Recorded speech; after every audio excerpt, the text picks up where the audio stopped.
possa passar nossos corações primeiramente o meu. Essas irmãs que estão servindo no fundo ali, puderem colocar Deuteronômio 8. Nós vamos ver o versículo, o capítulo todo de Deuteronômio 8.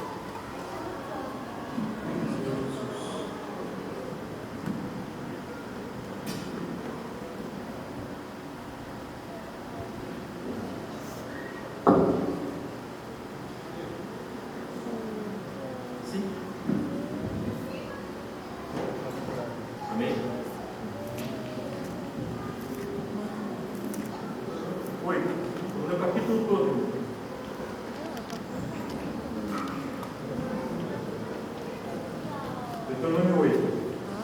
Não sei se na Bíblia dos irmãos tem esse comecinho aqui, fala assim: a exortação a ter em memória os benefícios do Senhor. Então tem algo que não sei se está nas originais, mas tem aqui na minha Bíblia: exortação a ter em memória os benefícios do Senhor.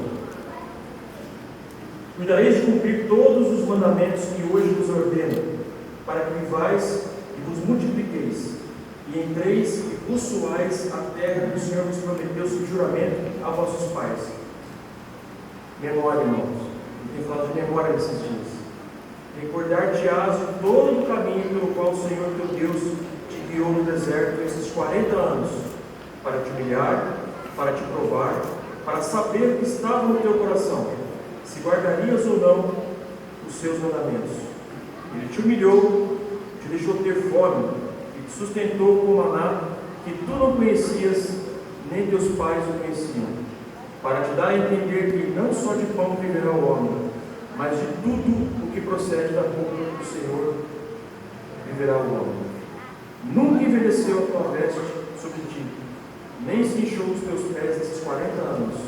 Sabei, pois, do teu coração, que como o homem disciplina seu filho, assim te disciplina o Senhor teu Deus. Guarda os mandamentos do Senhor teu Deus para andares nos seus caminhos e temeres, porque o Senhor teu Deus,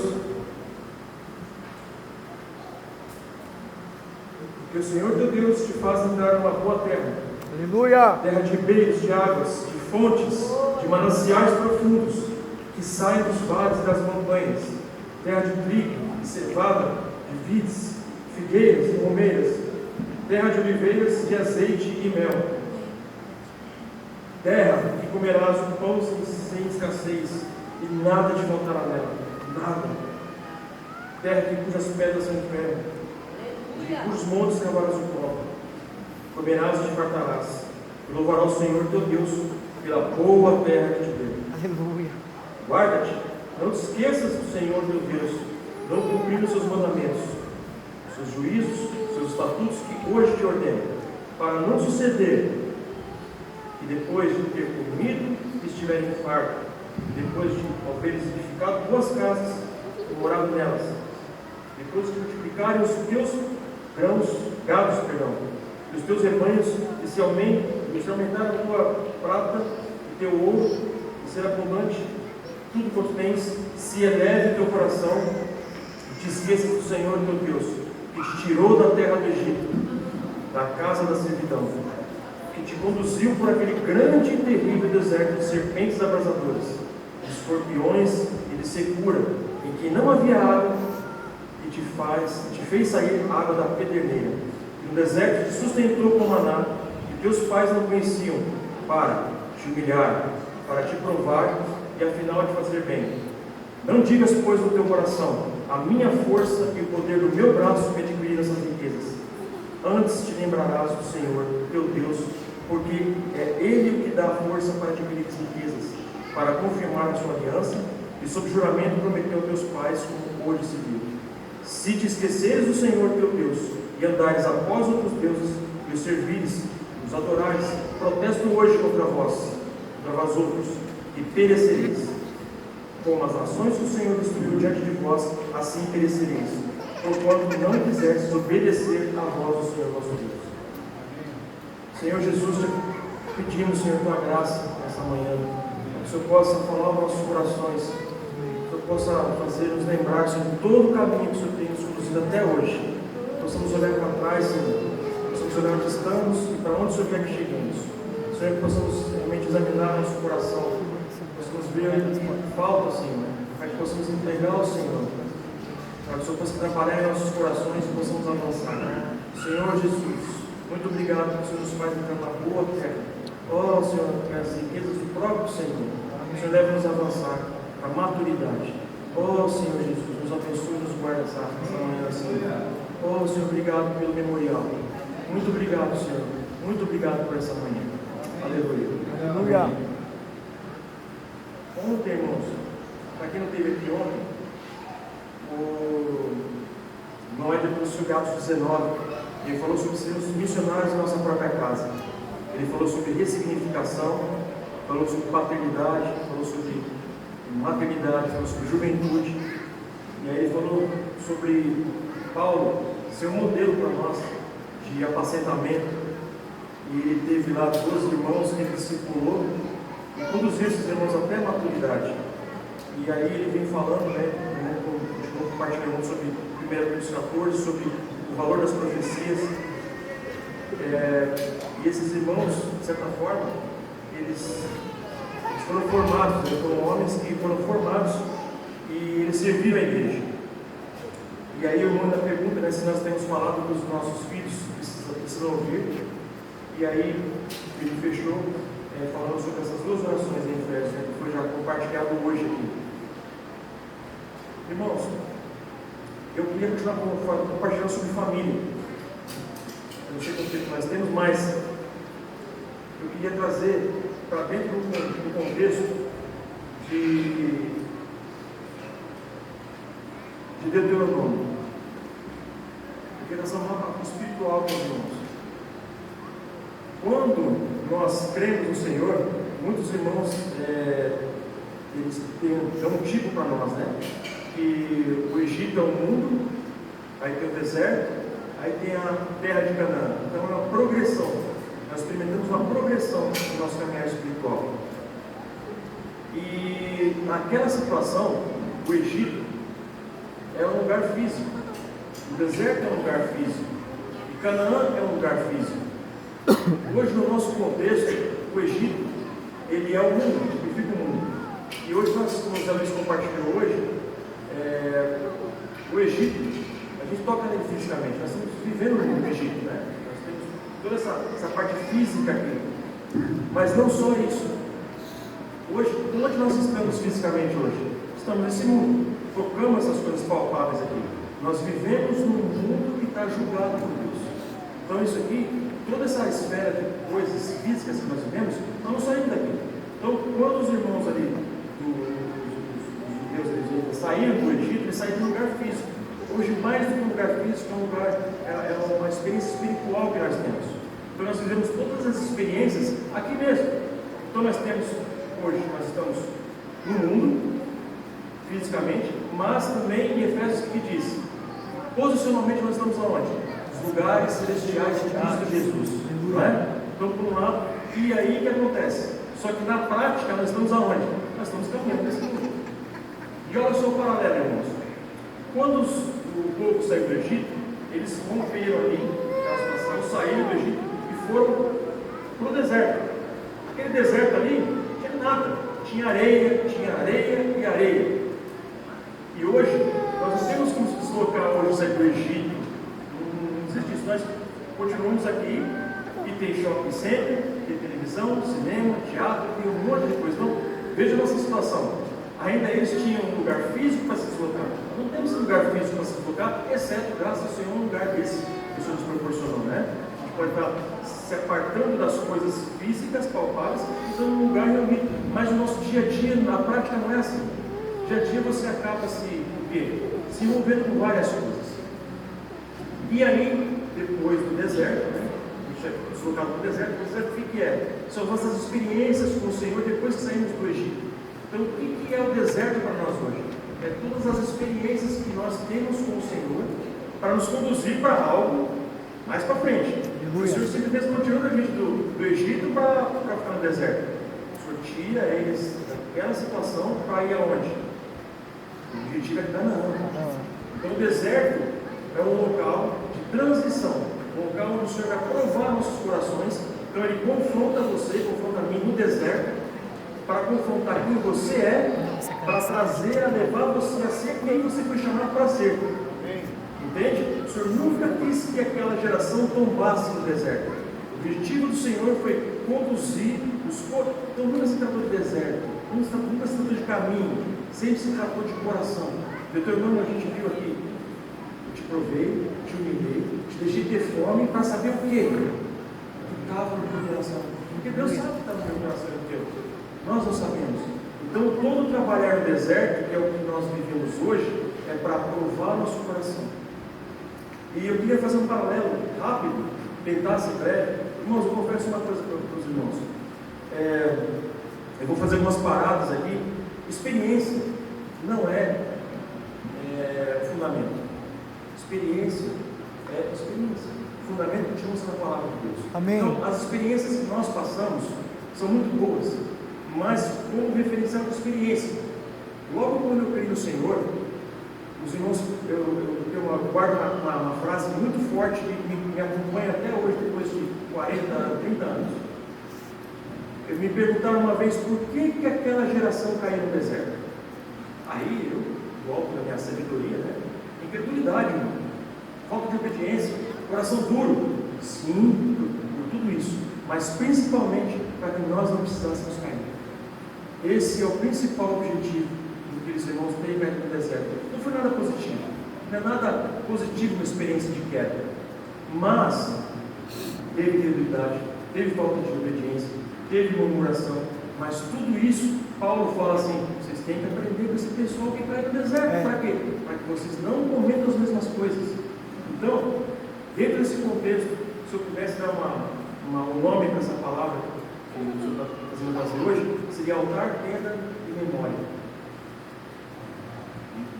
Logo quando o Senhor tirou aquele povo do Egito, contextualizando, quem é filho de irmãos que já nasceram na igreja? Já nasceram no deserto, vamos dizer assim. Porque assim, eu sou da geração que nasceu no Egito. Eu até os 20 anos de idade, irmãos, eu não sabia o que era crente, eu não sabia nada disso. Então, eu nasci num lar que não era cristão. Então, eu sou uma geração que nasceu no Egito. Então, eu tive experiências no Egito, vivi tudo que não prestava. E aí o que acontece? Mas eu lembro que desde os 7 anos, 8 anos de idade, eu tinha um coração de busca. Eu ficava me perguntando: será que Deus existe? O que será que é tudo isso aqui? Muito cedo, sempre despertou isso em mim. Puxa, mas será que a vida é isso mesmo? Eu vi meus pais, meus tios, será que a vida é essa mesmo? É nascer, crescer, jogar futebol, comprar um videocassete na época, que nem existe hoje mais. Eu sou da época do preto e branco. Então, você crescer, ter filhos, casar e por fim morrer, eu não aceitava aquilo. Eu lembro que era muito pequeno. E não tinha ninguém para me auxiliar nessa caminhada. Então, o que aconteceu? Eu fui buscar os meus próprios caminhos. E não foram os caminhos mais adequados, né? Mas era o que eu tinha para hoje. Então, eu fui buscando, procurei, fui em vários lugares que eu não vou mencionar aqui, mas tive muitas experiências. Até que, em um momento, 21 anos depois, o Senhor coloca um irmão para me falar da palavra. Nunca tinha ouvido falar. Tinha ouvido falar de muitas coisas. Mas aí, todo dia, quando ele me levava lá para trabalhar, ele me falava um pouco de Gideão. Gideão para cá, Gideão para lá. Eu falava: quem é esse Gideão? Aí tinha um tempo católico aqui que a gente passava, ele me dava carona. Eu lembro que eu passava lá e eu falava: toda vez que eu passava naquele lugar aí, eu falei: o que você está fazendo isso aqui? Eu tenho que fazer. Meu pai faz, minha mãe faz, eu tenho que fazer também. Mas você sabe o que é isso? Ele foi falando. Enfim, vai importar. Ele me levou a uma reunião um dia, no local. E quando eu pus os pés naquele local, eu já tinha experimentado muita coisa na minha vida, muita coisa, muita busca espiritual, de coisas, irmãos, que talvez eu não tenha pensado que existe aqui fora. Então, a gente frequentou caminhos de pouca fé, porque são caminhos visíveis, e naquele momento eu descobri que o mundo espiritual existia, mas não tinha nada a ver com o Senhor.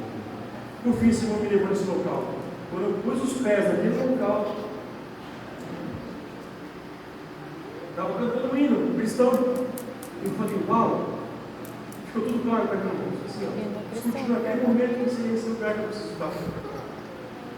Aos pés desse Senhor que eu estou falando aí. Senhor Jesus. E aí, a história continua. Só que eu sabia só tudo sobre Gideão, não sabia nada do Senhor. Porque aqueles irmãos estudavam muito. E eu li todos os livros que podia ler. O primeiro livro que eu li foi Daniel, o Destino do Governador da Economia de Deus. Depois eu li os muros, Jerusalém, os muros, Neemias e a restauração dos muros. E fui lendo, mas li muito livro, acho que li uns 40 livros em um mês. Eu estava com sede, estava com fome, e aqui estava me saciando, só que ele estava faltando alguma coisa, eu não sabia o que era, mas estava faltando algo. E nesse momento, eu estava com a Renata, e a gente dormiu os dois, né? Já deixou. Aí eu falei, eu fui na reunião com o irmão. Aí ela falou assim, ixi, o meu marido crente agora. Aí ela está tudo perdido. E aí eu fui mano, fui, porque eu era considerado ovelha negra da família. O senhor chama as coisas loucas do mundo para envergonhar as que acham que pensam que são. A minha mãe está ali, graças ao Senhor, passar por uma tristeza na minha juventude, mas amém. Foi no passado, no Egito. Errado. Aleluia. Mas aí, irmãos, eu comecei a pensar em uma coisa. Os irmãos que são claros na palavra, tudo, fui aprendendo ali, tudo. Aí eu sentei com o irmão. Eu sei que ela vai dar da Renata, do Alexandre. Você já creu? Já recebeu o Senhor? Como é que é isso? Já estava ali uns 2 meses, né? Em outro lugar. Aí ele me chamou, a gente foi comer no restaurante Dom Marco, lá em São Bernardo do Campo. Aí ele me sentou. Aí abriu o João. No princípio era a palavra. A palavra estava com Deus. E a palavra era Deus. E a vida estava nele. E a vida era a luz dos homens. E fui ele veio para ser os seus, e os seus não receberam. Mas a todos que o receberam, eles o poder de serem feitos filhos de Deus. Receber os que creem no seu nome. Creio no seu nome. Eu creio que ele é filho de Deus. Eu creio que se eu clamar para ele, ele vai ficar ali. É isso. Então, Paulo autor daquele dia. E aí eu voltei, agora eu tinha recebido, eu estava reunido 2 meses já que tinha o Senhor. Tinha um monte de conhecimento na cabeça, mas aí assim eu decidi o Senhor. E aí depois de 2 semanas eu falei com esse meu irmão.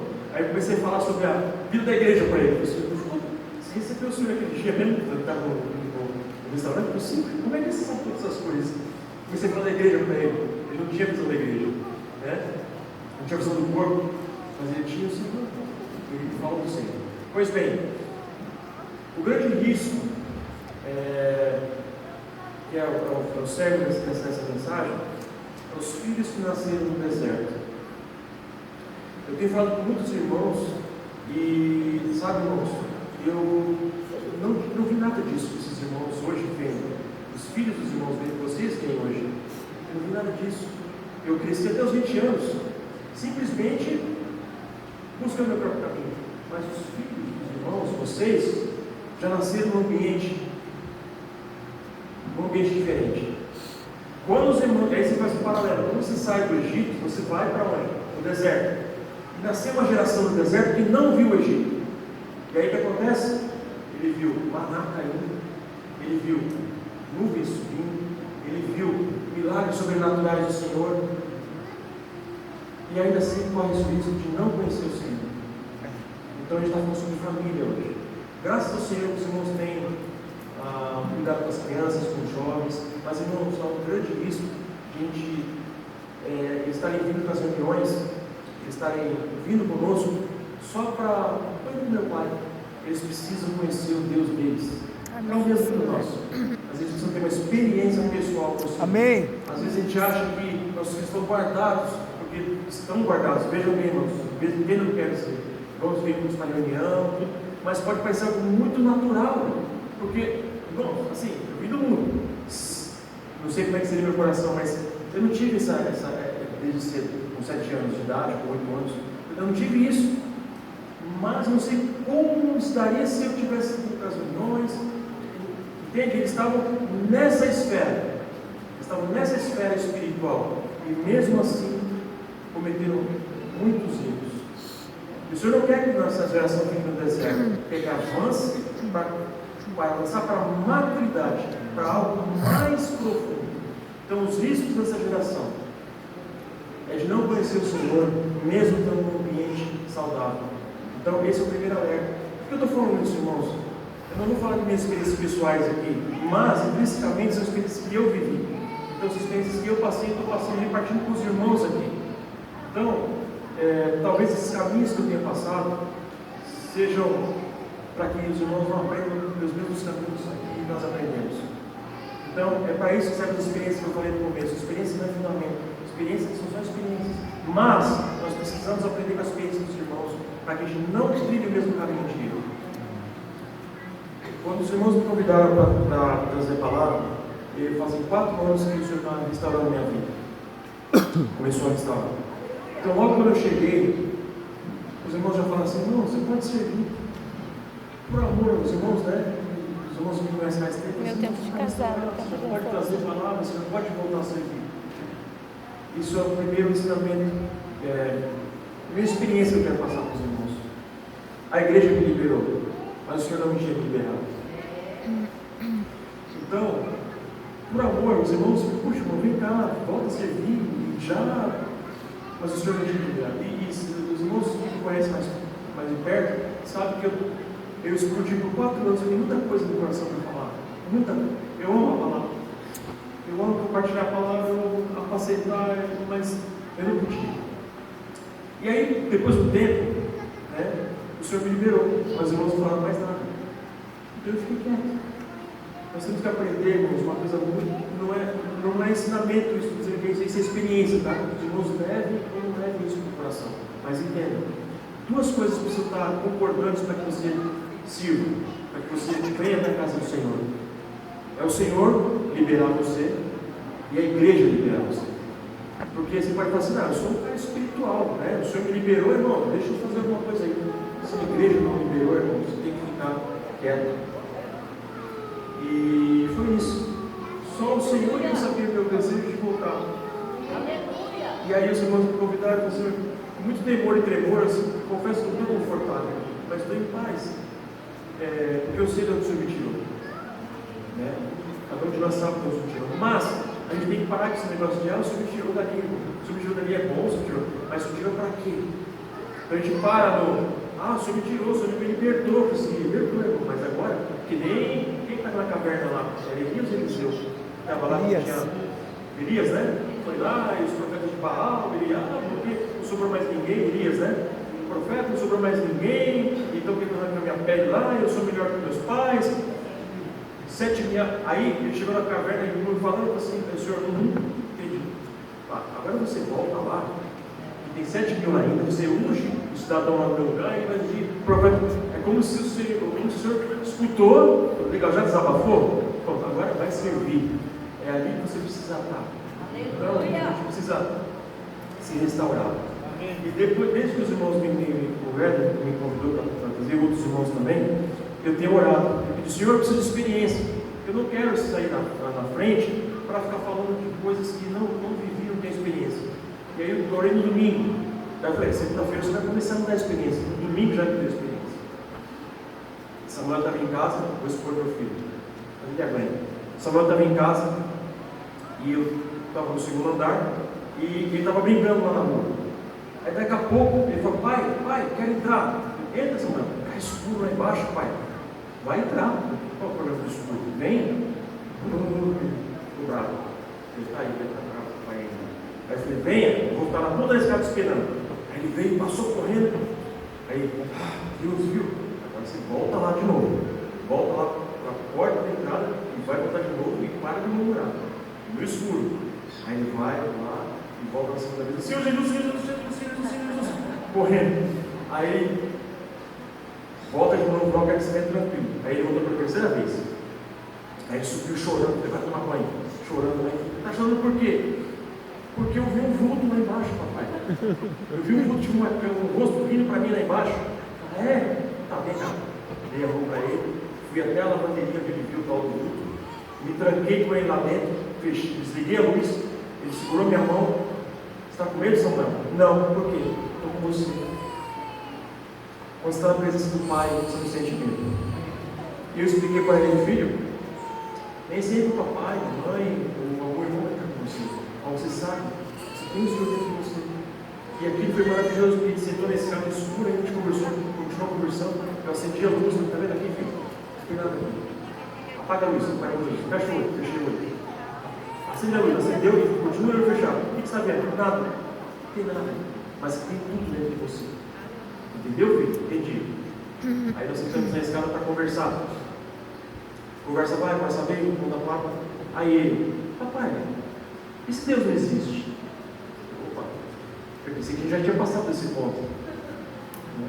Irmãos, mas aquela pergunta foi maravilhosa. Foi maravilhosa, porque eu me vi quando eu tinha 8 anos de idade.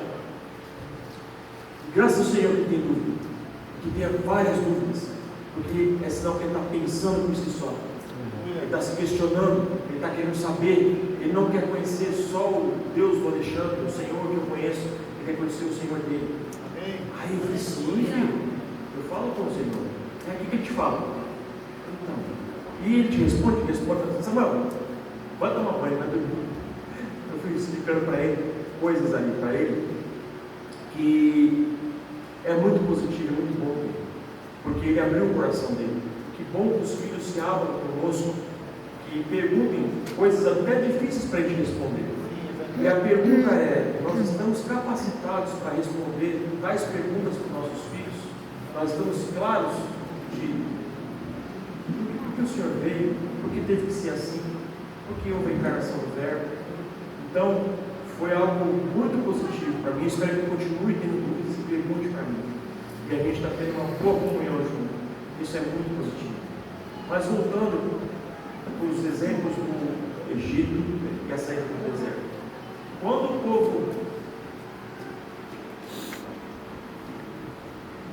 povo cruza o Mar Vermelho, eles começam as experiências do deserto.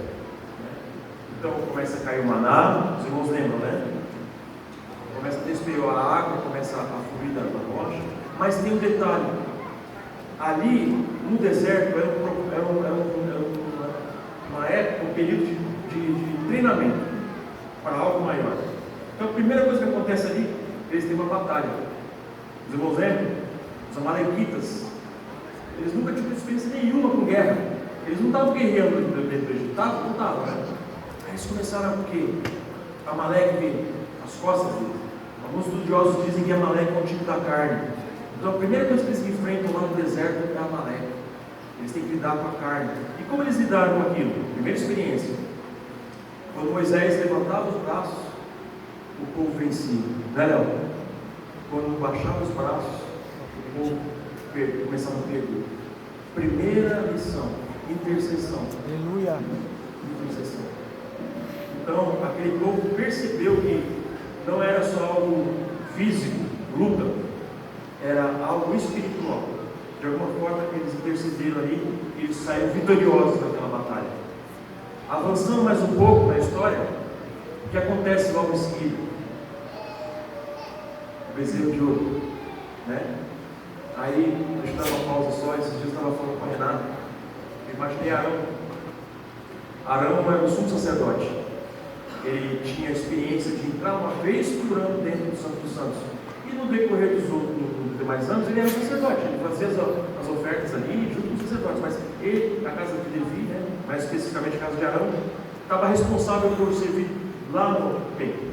E no Santo dos Santos, quem entrava era, né, uma vez isso, entrava, né? Então era um cheio de experiência. Urim, Tumim, 12 pedras, a escola sacerdotal, e tinha toda aquela preparação, os cinzas, o altar, puxa. Aí eu fiquei imaginando o diálogo de Arão com os sacerdotes. Os sacerdotes querem falar comigo. Chamam lá Arão para ter uma conversa, né? Arão já pergunta, né? Puxa, o que será que eles querem falar comigo, né? Deve saber das experiências de Santo dos Santos, de como é que estão murindo, Tumim, das pedras, pistola. E aí, reunião marcada, Arão vai até a reunião. Aí, um monte de sacerdotes sentados na beira, aos pés dele ali, uau, o que será que eles vão falar? Aí o sacerdote perguntou para o outro, pergunta você. Aí Arão esperando uma pergunta, né? Tipo, uau, o que será que acontece dentro dos santos? Aí o sacerdote dá tímido, Como é que foi a história do bezerro? Nós que nos afastamos da presença do Senhor, que tivemos um período longe do Senhor, tem que estar preparado para alguns confrontos. Talvez os irmãos não se aproximem de você e queiram saber das vitórias que você teve. Talvez você tenha que falar de coisas que doem ainda, mas são extremamente necessárias, que não tem nenhum tipo de glamour, mas você precisa de alguma forma cooperar com esses irmãos, para que eles não venham a incorrer no mesmo problema. Amém. E isso, esse sacerdote que eu estou citando, fez uma pergunta muito tranquila para Arão. Mas imagine se ele tivesse perguntado sobre Nadab e Abiú. Os dois filhos de Arão morreram, oferecendo fogo estranho. E o que mais me chamou a atenção quando eu estava estudando essa palavra, irmãos, era que eles não morreram no Egito, eles morreram na presença de Deus, oferecendo fogo estranho. Então a nossa geração, ela tem que ser treinada de maneira adequada, para servir adequadamente na casa do Senhor.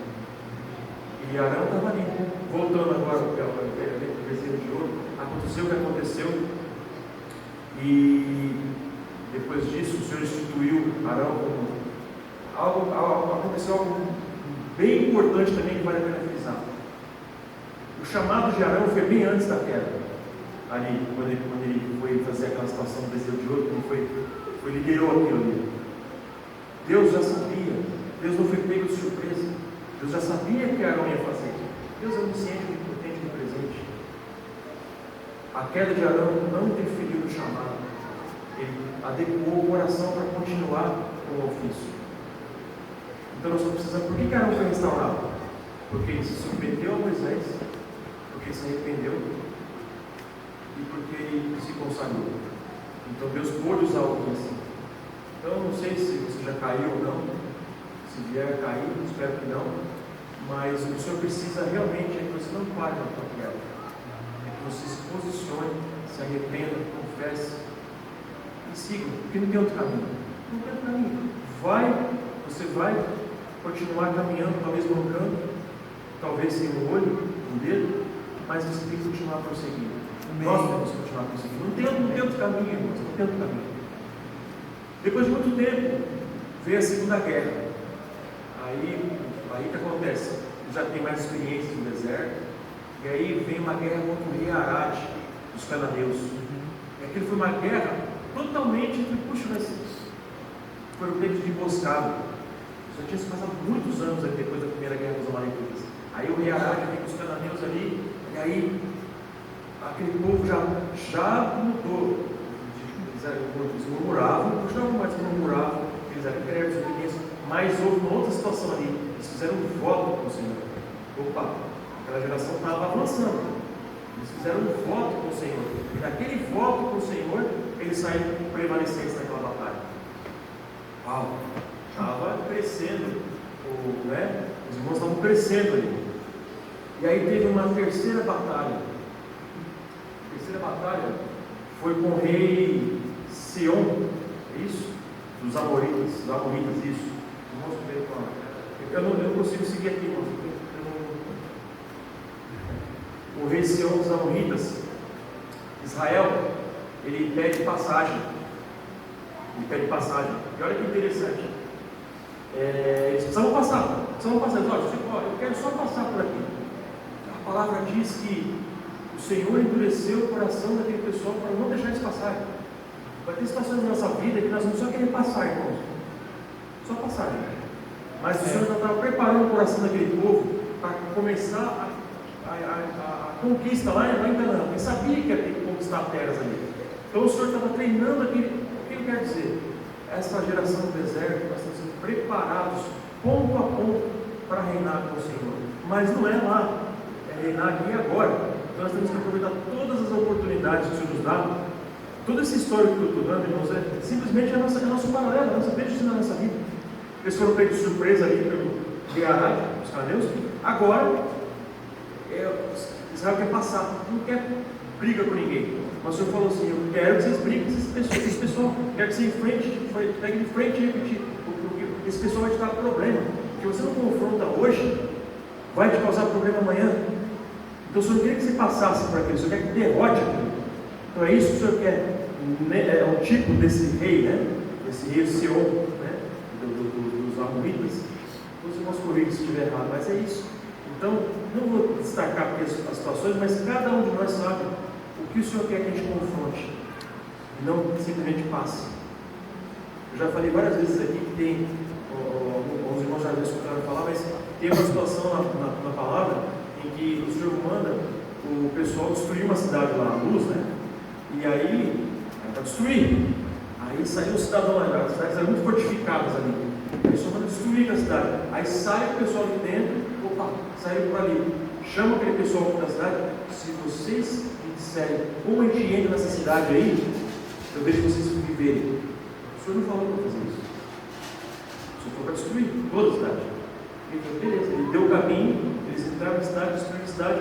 Aquele pessoal que saiu dali foi um pouquinho para frente lá e construiu uma cidade de novo, com o mesmo nome. O que nós não tratamos hoje na nossa vida vai aparecer em outro ambiente da nossa vida mascarado de uma outra forma. É verdade. O que nós não tratamos hoje, cabalmente, né, você fala do negócio, eu vou lembrando aqui, o Senhor falou para que Saul acabasse com os amalequitas. Ele poupou o melhor de Amaleque. E por fim, né, ele foi traspassado a espada na guerra e o amalequita acabou matando ele. Então, você não trata hoje, cabalmente, fatalmente vai lutar contra você, contra mim. Então, quando o Senhor pede para tratar, é para tratar cabalmente. E aí tem uma outra guerra também. Essa guerra me chama muita atenção.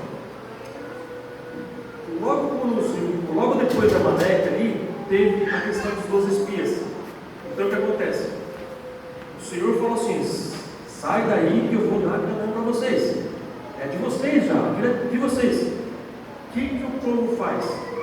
Em conselho, o povo em conselho levanta 12 espias para espiar a terra. Moisés concorda com aquilo. Só que aquilo nunca foi a vontade diretiva de Deus. Aquilo foi a vontade permissiva de Deus. Deus não relativiza com o pecado, mas ele se respeita o que você escolhe, determina. Ele respeita o coração do homem, até tratar com o coração do homem. Então, olha a situação. Eles saíram, levantaram um príncipe de cada tribo, mandaram lá para a terra de Canaã. E você sabe quando eles entraram? Eles entraram pelo sul, através de Casbarneia, pelo sul, e não atravessaram o Jordão, não. Eles simplesmente atravessaram, não tiveram que atravessar o Jordão. Eles foram lá, fizeram aquele relatório, trouxeram e falaram assim: 10 falaram assim, não tem condição nenhuma de tomar essa terra. Por quê? Porque eles quiseram ver primeiro em vez de obedecer. Eles quiseram conferir primeiro antes de obedecer a palavra de Deus. Mas dois tiveram um espírito diferente. A gente já sabe quem é: Josué e Caleb. Mas olha a situação, irmãos. Quando eles vêm e dão um relatório público, o povo, eles dão um relatório público, ok? Só que eles trouxeram aquela discussão para as tendas depois. E nas tendas que a coisa começou a ficar ruim. O que eu quero dizer com isso? Que nós não tratamos no altar, que nós não tratamos diante do Senhor, a gente acaba trazendo para a tenda, que é o nosso coração, que é a nossa casa. E isso traz problemas gravíssimos. O que não é tratado no altar, que você traz para dentro da tenda, nós vamos ver que tem problema. Se é isso mais para frente, traz problema. Então nós precisamos, nós não podemos trazer para dentro da tenda o que não é tratado no altar. E aquele povo traz aquele relatório. E aí naquele momento o Senhor fala: vocês vão ficar 40 anos agora ainda. Essa geração toda vai morrer no deserto. E eu só vou contar com Josué e Caleb nessa velha geração. E a nova geração, essas estão aí no fundo, ó, 40 anos para baixo, foi a que entrou depois. Mas aí teve uma guerra. Aí, por que eu estou dizendo isso? O próximo rei é o rei Og de Bazã. Esse rei era considerado um gigante. A cama dele lá era enorme. Eu não sei se era naquim, mas ele era grande. E veja, o coração do povo agora estava um pouco diferente. Eles derrotaram aquele rei. E era um gigante. O que mudou até então? Eles foram avançando. Mas eles derrotaram aquele bastão. Então, eles foram ganhando experiências no deserto, né? Ganhando experiência. A nova geração foi ganhando experiência no deserto. Eles viram tudo o que estava acontecendo, foram guardando no coração para serem preparados. Então, os amalequitas destruídos não, vencidos. Os cananeus ali através do rei Arad também. Aí depois teve o Seom, os amorritas. Aí agora o rei Og. Estou no auge da batalha aqui agora, estou bem. Aí a quinta batalha. O Anderson falou algo importante que vai de encontro com essa palavra hoje. Balaão é contratado pelo rei de Midian. E aí agora não é mais guerra. O inimigo muda a estratégia. Eles não foram vencidos por causa de espada, por causa de guerra. Eles foram vencidos por causa de sedução, impureza, contaminação. O inimigo, ele é muito astuto. Ele viu que aquele pessoal não ia perder guerra assim, de frente. O que ele faz? O inimigo, ele contrata mulheres para seduzir o povo. E aquilo começa com uma fornicação carnal e acaba com prostituição espiritual. Eles acabam cultuando outros deuses ali. Lembra? E eles caíram por causa de quê? Falta de vigilância. Não foi por falta de zelo. Eles estavam confiantes já que agora quem vier para cima da gente aqui já destruiu uma Amalequita, e Cananeu, e Amorrita, e pode vir qualquer ita que a gente, né? Caíram.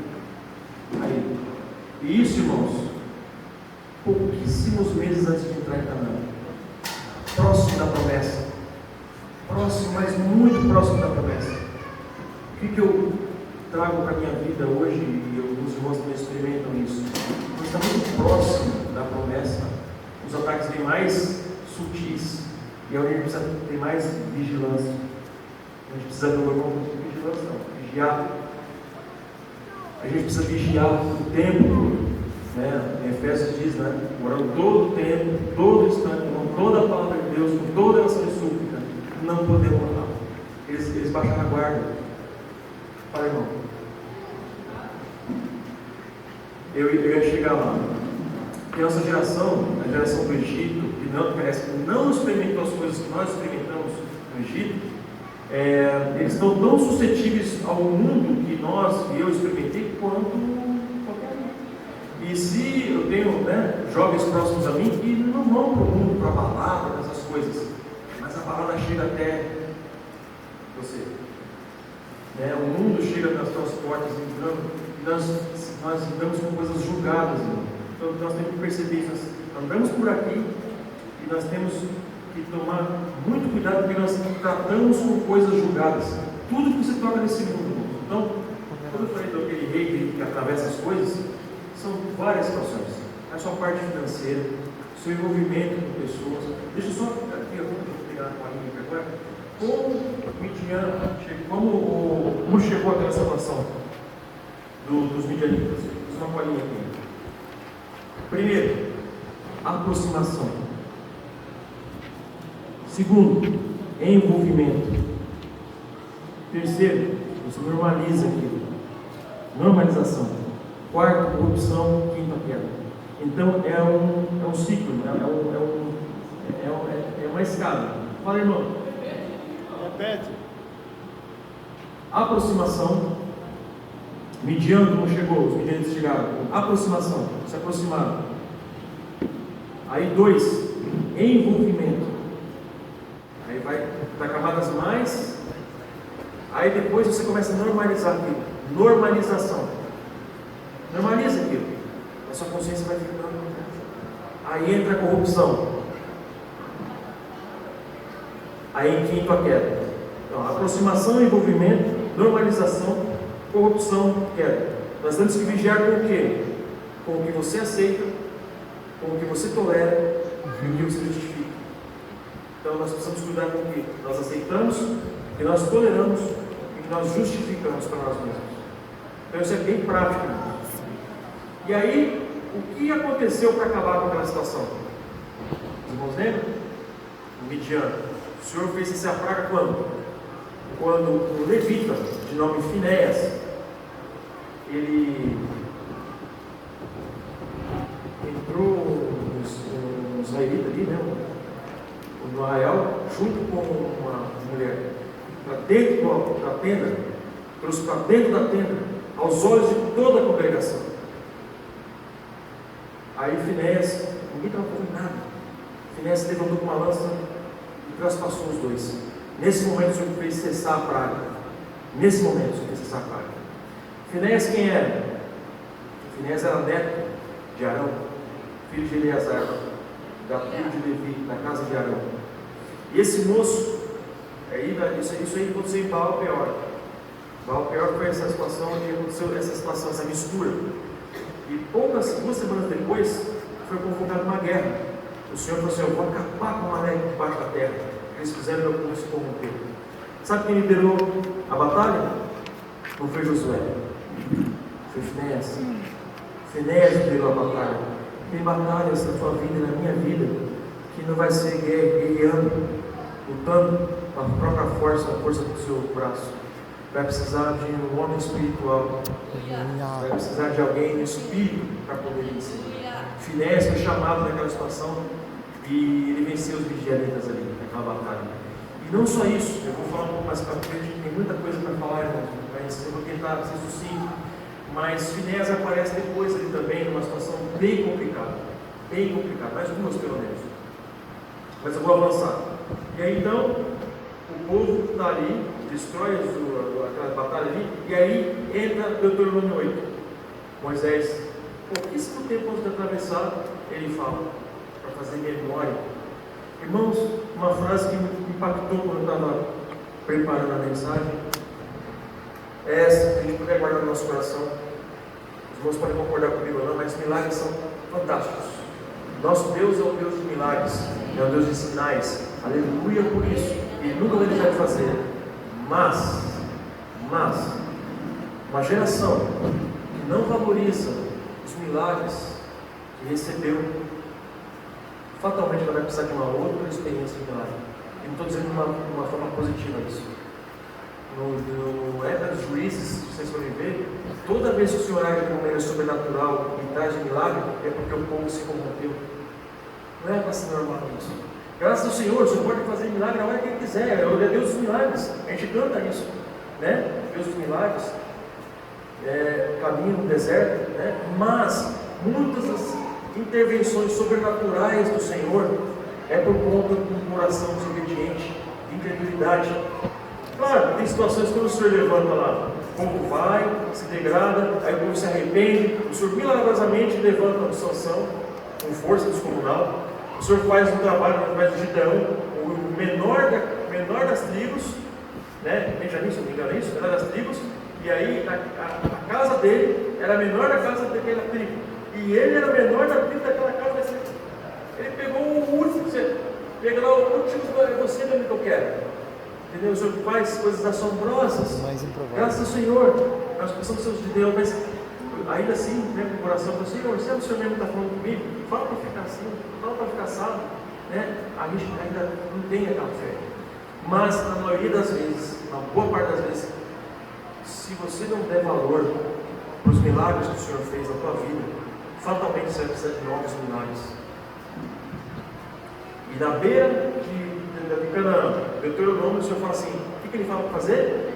Lembrar todo o caminho que o Senhor fez você percorrer esses 40 anos. Então é para lembrar tudo. Irmãos, o Senhor nos chama para a maturidade para atravessar o Jordão.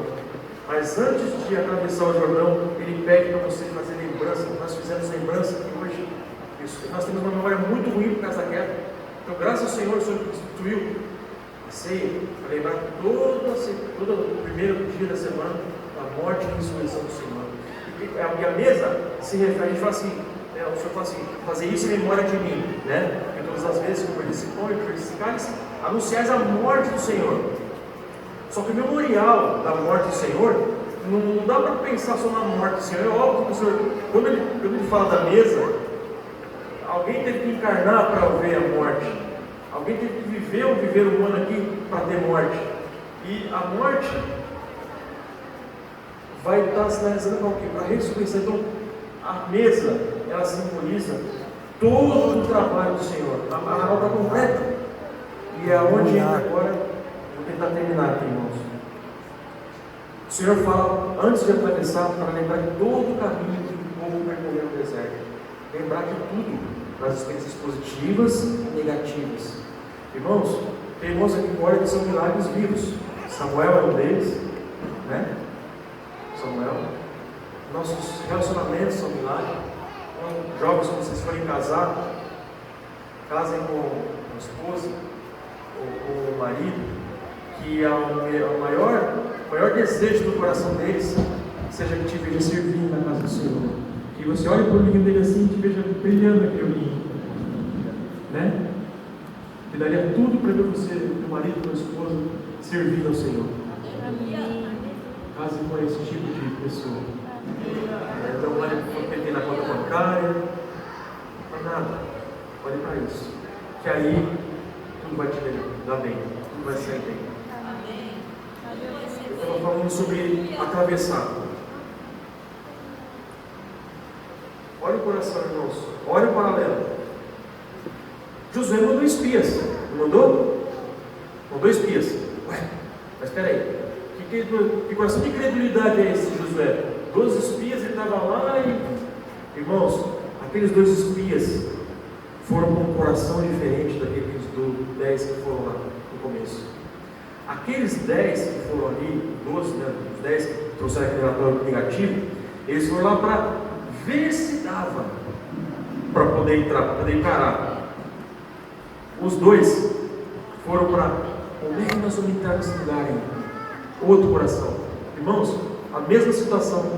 Não mudou o chamado, não mudou o propósito, mudou o coração de quem estava indo. Eles chegaram em 2 para ver assim, não foi dúvida. Né? Falou assim, como é que nós vamos entrar nesse lugar? Estratégia, não era questão mais de, será que dá? Não. Nós vamos entrar e nós vamos fazer a coisa acontecer aí. Então era outro coração, então aquela geração tinha sido trabalhada por Deus. E aí o que aconteceu? Vou adiantar agora, os irmãos sabem, não era o melhor momento, porque o Jordão estava cheio, e na primeira vez que aquele povo, uma boa parte dele, cruzou o Mar Vermelho estava aberto. E agora a situação era diferente. O mar estava cheio, eles precisavam pisar primeiro para depois abrir. Era um outro nível de patamar de fé. E aí o que acontece? Para preparativo, o Senhor manda a arca subir os ombros dos levitas e ia na frente e o povo ia atrás. Quando os sacerdotes pisaram o pé. Irmãos, vai ter situações em que nós vamos ter que ser aquele que põe o pé na água, toma posição, para que todo o povo passe em seco, ficar na situação de morte, né? Paulo diz, nós opera morte para que vós opere vida. Então essa é a posição, nós temos que às vezes tomar essa posição, pôr o pé no leito do rio, para que o povo passe em seco. E o que o Senhor manda fazer? O Senhor manda pegar 12 pedras ali, do leito do Jordão, para poder fazer o quê? Edificar como um memorial. Um memorial. Para que o quê? Para que as gerações, quando perguntassem o que são as famílias, para que as gerações futuras, quando perguntassem o que são essas pedras, assim, o Senhor fez passar o povo a seco. O Senhor fez passar o povo a seco. Falar que as pedras eram testemunho. Israel tinha pedras, nós temos a mesa, graças ao Senhor, né? Nós temos a mesa, e aquelas pedras ficaram ali, aquelas 12 pedras, mas avançando agora, já correndo para o final, irmãos. O Senhor traça uma estratégia totalmente fora de qualquer estratégia militar. Mais detalhe, eu vou lembrando dos detalhes aqui importantes. Quando os 2 espias chegam lá para Jericó e falam com Raabe, ela fala assim para eles: esse povo aqui está morrendo de medo de vocês, porque eles souberam o que aconteceu lá no Mar Vermelho. Irmãos, quando eu li isso, eu fiquei pensando: será que aquele povo lá, na primeira visitação lá, quando o povo lá foi ver os espias por lá, será que eles já não sabiam que o mar tinha sido aberto? Não tinha WhatsApp, não tinha Telegram, não tinha nada naquela época, mas eu quero crer que sabiam que o povo tinha passado a seco no Mar Vermelho e que o faraó tinha morrido, os carros, o faraó tinha acabado. Então essa conversa, com certeza, só que ninguém foi. Aqueles gigantes estavam morrendo de medo também, mas mais medo tinha aquele pessoal que atravessou e viu todos esses milagres. Agora o espírito era outro. Quando eles escutam isso, diz que aquele povo cananeu, hititas, aquele pessoal todo estava morrendo de medo, porque sabiam do que o Senhor tinha feito. Foi só uma confirmação, né? Rabi foi salva daquela situação, mas não tema isso. Mas quando eles voltam, aí eles atravessam, e aí o que acontece? Quando passa o povo, o Senhor fala para eles se circuncidarem. Então assim, o melhor momento era atravessar e atacar, na minha cabeça, né? Porque afinal, eles estavam morrendo de medo, estão com medo. Até agora, o Senhor manda circuncidar. E a circuncisão demorava algum tempo para poder se restaurar, né? Então, eles ficaram totalmente, os homens, eles ficaram totalmente à mercê do inimigo. Vulneráveis. Tiveram que confiar no Senhor. Jericó era uma cidade a ser destruída e nada saqueado, nada, era tudo para o tesouro do Senhor, era primícia para o Senhor. Então era a primeira cidade fortificada para poder ali, não é, sobre pedra sobre pedra, e era para o deleite do Senhor aquela vitória, era para um marco perpétuo para que não acontecesse nem de Jericó se reedificar de novo. Deus fala assim: quem edificasse aquela terra, aquele lugar de novo, o primogênito ia morrer que levantasse as pedras, e o mais novo ia morrer colocando as portas. E não era para ninguém erguer aquela cidade. Pois bem, o Senhor traz uma estratégia, né?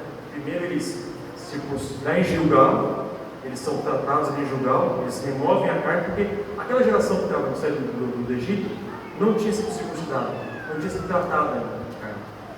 Então veja, essa nova geração teve que ter uma experiência com o Senhor. Nós, digamos, no mundo, somos cristãos de dois rios.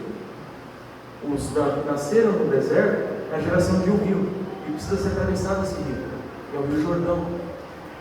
É muito importante essa travessia. Nós precisamos conduzir nossos filhos para atravessar o Jordão, para ter uma experiência mais profunda com o Senhor. Então, o que acontece? O Senhor dá essa estratégia, mas antes, eles comem a Páscoa e cessam o maná. Então, agora isso aqui é um outro nível de relacionamento. Não ia cair mais pão do céu, eles vão ter que comer dos frutos da terra. Então, o Senhor está avançando. E aí eles fazem o que o Senhor mandou fazer: dão a volta de Jericó, no sétimo dia, dão 7 voltas. Os irmãos já sabem o dia aqui. Eles tocam a trombeta, os muros caem e a cidade é tomada. Aleluia por isso. Jericó foi destruída. Mais para frente, um cidadão chamado Hilel, no reinado do rei Acabe, reedifica essa cidade, com 80 pelo menos. O filho mais velho dele morre quando levanta a primeira pedra ali. E quando coloca as portas, morre o filho mais novo. O Senhor cumprindo a promessa que foi por boca de Josué. Tem coisas que o Senhor destrói na tua vida, na minha, sobrenaturalmente, e você não pode querer reconstruir, porque você vai ter dano. Então o Senhor destruiu, e o Senhor te ajudou, operou para tirar da tua vida. Não queira edificar de novo. E aí, bom, já destruímos Jericó, vamos para Ai agora. Está fácil. Foram lá e foram derrotados. 36 homens, se não me engano, morrem. E aí, ele povo, mas o que aconteceu? Jericó fortificada, um monte de situação aqui, daqui a pouco sai. Por que nós somos derrotados em Ai? Ai significa ruína. E aí descobriram porque foram derrotados em Ai. Vocês não sabem como é isso. Acã pega uma capa babilônica, pega ouro e prata daquela cidade. E por quê? Eles não passaram por Gilgal.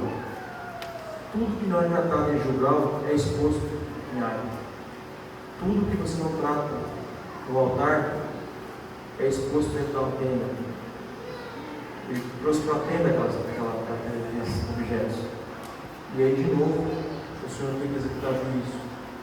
E aí, eles são vitoriosos daí para frente. Mas, o que nós temos marcado na nossa tenda, que o Senhor quer que trate, que medita no seu avanço? Cada um faz essa pergunta para si mesmo, né? E trate com isso. Porque o Senhor quer avançar, o Senhor quer que a gente desfrute dessa boa terra aqui, né? Terra de ribeiros, de montanhas, de leite, de mel. O Senhor quer que a gente desfrute dessa terra, mas o Senhor não faz, o Senhor não negocia. Então você tem que levar tudo antes para o altar. Os relacionamentos, suas finanças, teus planos, teus projetos, tudo. Não trazer nada para dentro da tenda que não tenha passado para o altar. Para concluir, Finéias, tem mais uma questão aí. 2,5 tribos ficaram aqui no Jordão: Gade, Ruben e meia tribo de Manassés. Eles participaram da herança.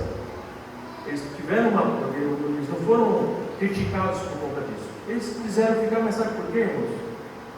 Porque tinha a terra boa para criar gado. Eles ficaram aqui no Jordão. Então veja, tinha que passar todas as tribos para lá. Mas eles ajudaram na briga lá para destruir as batalhas. Foi um acordo que fizeram e tudo bem. Assinaram embaixo. Eles foram, lutaram, ajudaram seus irmãos. Aí depois que acaba toda a situação, pessoal, agora vocês podem voltar, porque vocês já cooperaram conosco. E aí eles voltaram para trás do Jordão. No primeiro momento, pode parecer que não tem problema isso. Só que antes de voltar, eles fizeram uma coisa, eles levantaram um altar. Antes de Jordão, eles levantaram um altar, o segundo altar. E quem foi chamado para tratar a situação? Finéias, aquele que espetou lá a lança naquele pessoal da tenda, foi chamado para resolver tudo. Pô, olha o que está acontecendo. O pessoal está se dividindo. Aí eles foram até lá. Finéias também foi muito zeloso pelo Senhor. Ele continuou sendo. Quando ele chegou lá, ele não chegou lá espetando lança do mundo. Ele foi perguntar o que aconteceu para aquele povo primeiro. Discernimento, Deus. Tem que ter discernimento às vezes. Tem que espetar lança quando for preciso, mas também ter discernimento quando for preciso. Podia causar um dano tremendo ali, por falta de comunicação. Ruben, Gade e 2,5 tribos de Manassés, eles podiam ter comunicado isso no coração deles para evitar um monte de problema. Falta de comunicação às vezes é muito ruim. Aquele altar não era um altar de sacrifício, era um altar de memorial. E aí depois foi tudo resolvido, tudo esclarecido, os ânimos se abaixaram. Eles fizeram um memorial para lembrar que nós não estamos aqui, nós estivemos aqui junto com vocês, então somos um. Só que o perigo de não atravessarmos é muito sério. Porque a princípio não teve problema nenhum. Eles viveram vários anos ali. Só que no cativeiro da Síria, quando o povo lá na frente foi dividido aquelas 2 tribos da Israel, as primeiras tribos que foram embora para si foram aquelas tribos e nunca mais foi falado o nome da história deles, nunca mais foram restaurados. Foi riscado o nome deles da história, daquelas tribos. Então a importância de estar junto. O que tipifica isso? Estou ajudando na batalha, estou aqui junto com os irmãos, mas não vou me envolver. Mas participa da bênção e então são todas as experiências que a gente precisa ganhar com o Senhor. Vou terminar por aqui, irmãos. Tem muito mais coisa para falar, mas não vou falar. Tá bom? Então, fica um ponto alto dessa mensagem, o fato de nós conduzirmos os nossos filhos para além do Jordão. Que eles possam entender a necessidade de maturidade espiritual. Porque nós vivemos num mundo em que nós tocamos coisas físicas. Hoje o deserto não é mais areia, são edificações. E o tempo todo nós somos tentados a esmorecer. Senhor Jesus, muito obrigado. Obrigado por essa manhã. Obrigado porque o Senhor já tem tido muita paciência conosco. Senhor, possamos valorizar os milagres que já aconteceram na nossa vida. Possamos olhar para trás, não com saudosismo, Senhor, mas para valorizar o que o Senhor fez e tem feito nas nossas vidas. Senhor, nós queremos valorizar, nós queremos ter em memória todos os benefícios do Senhor. Senhor, nós não queremos ter milagres nas nossas vidas que não sejam frutos de coisas boas, Senhor.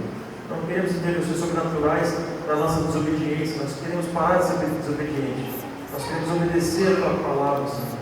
Por mais que seja difícil, possamos realmente levar todas as coisas ao altar, antes de trazer para a tenda do nosso coração, das nossas casas. Senhor, que pedimos nisso, Senhor, nos guarde. Que o Senhor possa manter essa geração. Não se levante uma geração que não conhece o Senhor. Seja uma geração firme, forte, Senhor, do Senhor. Que nós, como pais, possamos estar alimentando nossos filhos com essa palavra. Possamos estar exercitando nosso espírito, Senhor. Ó Senhor Jesus, e lembrando nossos filhos dos benefícios do Senhor. Louvado seja o teu nome, Senhor.